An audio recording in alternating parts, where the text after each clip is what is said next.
Okay, so I'd like to take this thread of participation that Paul and Neil have started back to about 2004 when we launched the first Web 2.0 conference. And right after that, a guy I work with named Tim O'Reilly thought it would be a good idea to write a paper describing what we meant by Web 2.0.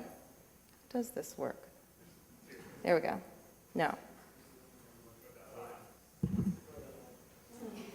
There we go, okay.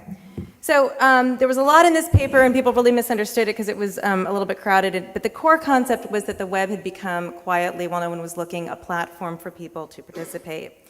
So that was 2004. We've now had 5 years of observing this phenomenon. And for those of us who sell things to people, we've tried to understand what this new mantra of participation has meant for this incredibly important concept called the consumer experience. And our job has been to create experiences around our brands that meet these new expectations of participation.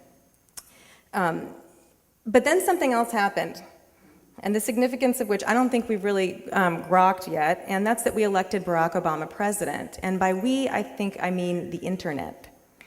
And in that moment, I think something that had been nascent in the consciousness of many internet users for some time started to congeal. The idea that we are first and foremost citizens. What's different about that? Well, originally when we were consumers, we could basically do two things on the internet. We could read and we could buy, and that was a great convenience to us. Then we decided that we could participate in the web, and the skills of the participatory internet brought us a long way. But as a citizen, we're realizing that it's not just about making the internet a better place.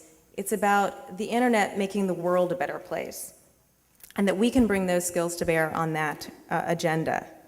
So some of the ways that I'm seeing the internet citizens contributing, first of all, people are working broadly with the government. What are citizens providing to our leaders in Washington? First of all, their ideas and their priorities. Sites like change.gov, whitehouse.gov, they're using Google Moderator to collect as many ideas from citizens as possible and have the best ones bubble up to the top. They're also providing their professional expertise.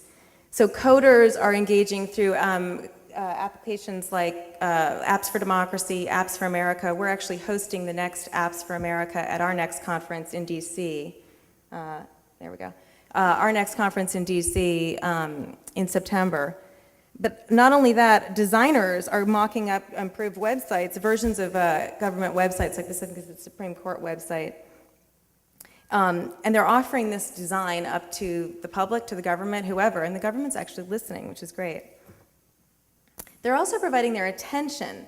So transparency is this new buzzword, but transparency is only useful if someone's actually looking at it. So think about the traffic that's going to sites like recovery.gov, fedspending.org, readthebill.org. This is all very important traffic.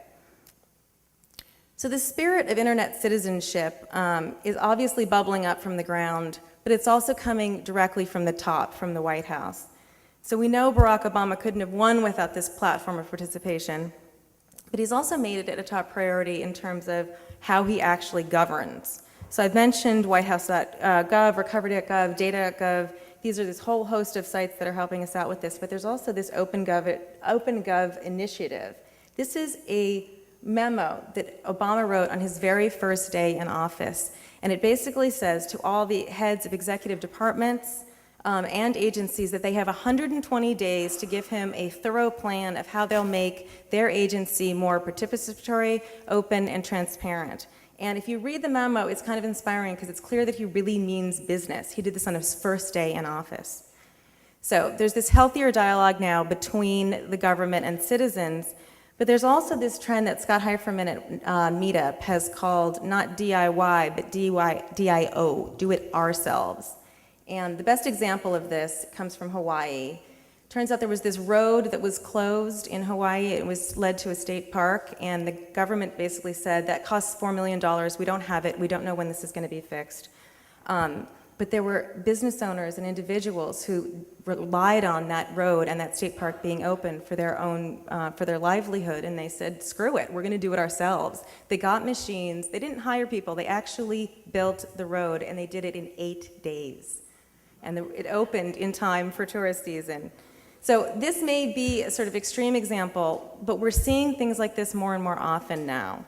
And the point is that increasingly, this is an experience that your target market is having, and it's the experience that is bringing meaning into their lives. So if you want to connect with this audience, I think the time is to start thinking about not just a consumer experience, but what I like to call a citizen experience. I don't know exactly what a citizen experience is going to mean, but I think a lot of smart people are going to be thinking about that over the next couple of years. And there is a great example of it actually on Ed's blog. This is Pret a Manger. It's that sandwich company that's on like every single corner in the UK. They decided to stop selling tuna fish because of the environmental impact. Now, is this just good corporate citizenship? Yes, it is, but it's also not sort of giving money to a charity to cover up for corporate sins. This is an action that they're able to take to demonstrate their corporate citizenship in the world, and then they're able to talk about it. So for those of us who've been working with companies in this conversational marketing mode for the past several years, helping companies understand how to have an authentic and personal voice, I think the next step in that, while that's still very important and difficult work, is to not just help them have the voice of a person, but potentially to help them have the voice of a citizen. And to have the voice of a citizen, they'll need to act like citizens. That's it. Thank you.